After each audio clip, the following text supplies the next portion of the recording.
beloved Boss Mike Cervera.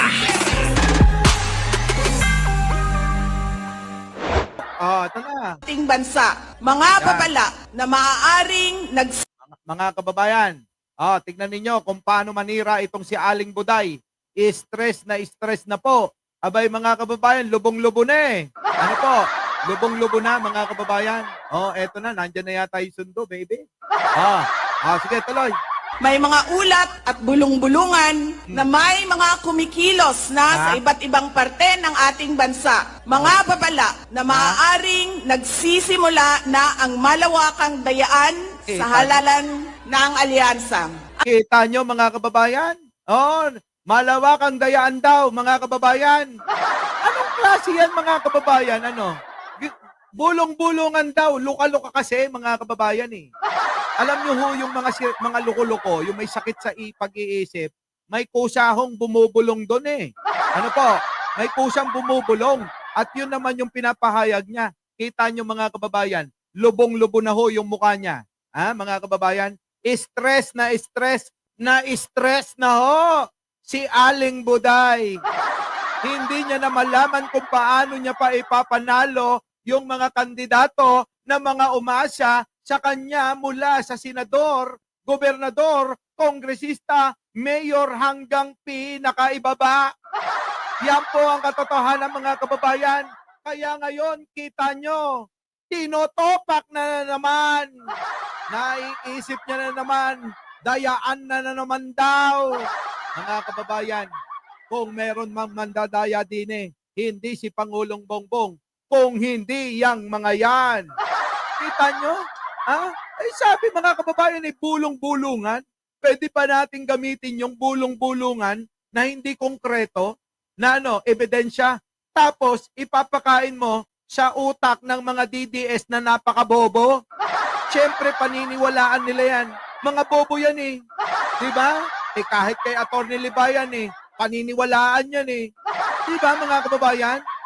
Ngayon, ginugulo ho ni Sara Duterte ang ating mangyayaring sagradong eleksyon. Papayag po ba kayo, mga kababayan? Magbantay po tayong maigi. Sagutin natin lahat ang mga maling impormasyong kanilang ipapalabas. Oo, mga kababayan, Tuloy! Ang binuong alyansa ay isang mapanganib na pagsasanib puwersa ng Kita nyo, mga kababayan? Siniraan na ho, mga kababayan. Oy, baka hindi mo naiisip, Sara? Aba, si Camille Villar, mga kababayan, nandun pa. Abay, saling kit-kit pa rin, mga kababayan. Ipinagsisiksikan pa rin ang sarili niya sa alyansya. Kita nyo? Napakatindi. Ano po, mga kababayan? Itong si Aling Buday na talaga namang sobrang stress na ho. Dahil nga po, kita nyo naman ang itsura, lumobo na ng lumobo, mga kababayan. Abay, kulang na lang maging si Majin Buu. Ang itsura nito. Mga kababayan, malupit Ano po? Malupit! Tuloy! isang administrasyong walang kakayahan, mga elitistang liberal, at mga tinaguriang makabayan na ang tunay na hangarin ay manatiling mahirap ang taong bayan. Kita nyo mga kababayan, sorry naman sorry. Kita nyo mga kababayan kung sino-sino na siniraan, walang iya talaga yan.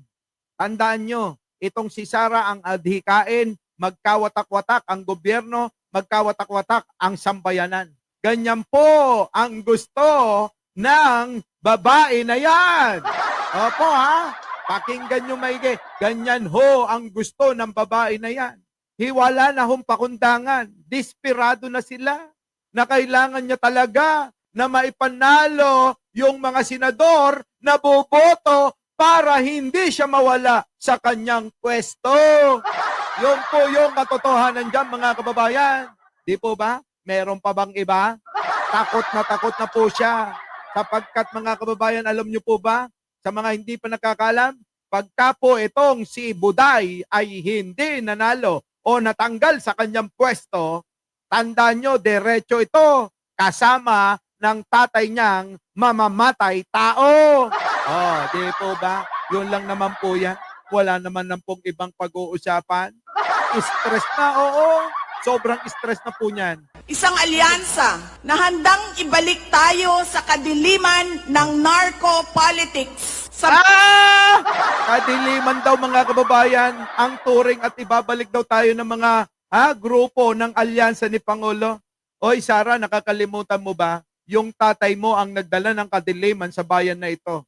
Ginawang patayan, ginawang pinangangilagan ng mga dayuhan. Halos wala hong mga nagiging turista noong panahon ni Digong sapagkat nga ho natatakot dahil puro patayan ang naririnig ng mga yon. Oh, yun ang kadiliman, Sara. At saka yung pagmumukha mo, dilim na. Hindi mo na alam kung anong gagawin mo. Diba? Hindi mo alam ang gagawin mo, diba, Rain?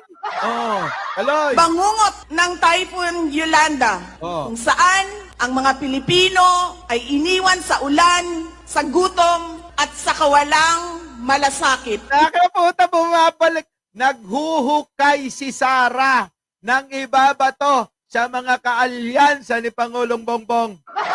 Sara, kinalimutan na ng mga Pilipino yan. Pinag-unite na ni Pangulong Bongbong. Lagi pong ang kagustuhan ni Pangulong Bongbong, magkaisa na tayo. O, di po ba? Kaya nga po mga kababayan, hanggat maaari, ano sabi ni Pangulong Bongbong? Pare-pares tayong Pilipino. Ano mang mga nakaraan, ano mang mapapait na mga dapat nang iwan na natin. At tayo ay kaharapin ang ating hinaharap na mga problema at tulong-tulong sa pag-aahon ng bansa. Di po ba yan ang sinabi? Ngayon mga kababayan, ito, pinagwawatak na naman ni Sara yung mga tao na eto't gusto nang tumulong sa gobyerno at hindi na ba tayo makakaalis sa mga nangyari ng nakaraan. Tandaan nyo, hindi uusad ang bansa hanggat hindi kayo nakakaalis sa mga problema na dinaanan nyo. Parang mga jowa nyo lang at asawa. Kung laging isusumbat yung mga nakaraan na nangyari na hindi na natin maitatamat, maibabalik pa, wala na mga kababayan. Walang mangyayari sa inyong pagsasama. Mga kababayan, pakinggan yung maigit unawain. Diba? Hanggat kayo ay hindi nakakalis sa mga bagay na pinagdaanan nyong magkasama, hindi na ho kayo maayos kailanman kung pabalik-balik na lang na isusumbat, uungkatin, bubuksan yang mga nangyaring mapapait ng nakaraan. Sara, kahit tatay mo, mas masahol pa ang ginawa sa bayan na ito. Tama po ba mga kababayan? Pero eto, si Aling Buday, pinaghihiwalay-hiwalay tayo. Oo, tayo mga kababayan, pinaghihiwa-hiwalay tayo nito. Tuloy. Ito ang alyansang muli nais nating alipinin. Sige, basahin mo pa. Sino ba ghostwriter mo? Aling Buday. Manira kayo na manira. Lalong hindi kayo mananalo. Opo, di po ba mga kababayan? Mananalo pa po ba yung mga yan? Hindi na ho! Tuloy. Gamit ang kahirapan, kasinungalingan, at kapangyarihan. Abay, binaliktad ho mga kababayan eh. Gamit ang kahirapan, lagi nila sinasabi gutom na kami! Nasaan na ang murang bilihin? Kawawa ang tao. Sino ho gumagamit ng kahirapan? Hindi ba't put sila? Di ba mga kababayan? Sila ho ang gumagamit sa ating mga mahihirap na kababayan. Sila ho yung kinukuha yung emosyon ng ating mahihirap na kababayan. Ganun po yun. Binabaliktad ni Aling Buday. Ang gawa nila, bintang sa iba. Di po ba mga kababayan? Di ba Tommy? Tuloy. Sa May 12, bumoto tayo ng may buong dangal. Mga kababayan, siya pa may gana sa darating na eleksyon. Akala ko ba dadayain? Tapos gusto mo bumoto. Ano ba talaga, ate? Ewan ko sa'yo. Mga kababayan, wag ho kayong magpapabudol dito. Manang-mana sa tatay neto. Mambubudol talaga itong si Aling Buday. Opo, mga kababayan. Ha? O, balikan natin yung kampanyahan naman nung panahon ni Digong, mga kababayan. Tignan nyo kung paano binudol yung ating mga kababayan. O, pakinggan ninyo. Pasok! Gawin para sa aming mangingisda upang matulungan kami na hindi itaboy ng Chinese Coast Guard at para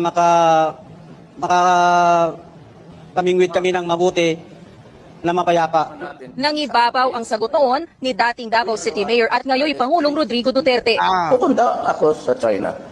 Ngayon, pag ayaw nila, then I will ask the Navy to bring me to the nearest boundary dyan sa Spratly, Scarborough. Bababa ako, sasakay ako ng jet ski, dala-dala ko yung flag ng Pilipino at pupunta ako doon sa airport nila, tapos itanim ko. Then I would say, this is ours. Pero nitong Lunes, inihayag ni Duterte na biro lang ang kanyang sagot sa seryosong isyu ng West Philippine Sea. Kita nyo mga kababayan ko, ginawa tayong tanga ni Duterte. Mga kababayan, nagpabudol tayo sa mga salitaan na seryosong usapin. Biro po ba na pag-usapan ang West Philippine Sea, mga kababayan?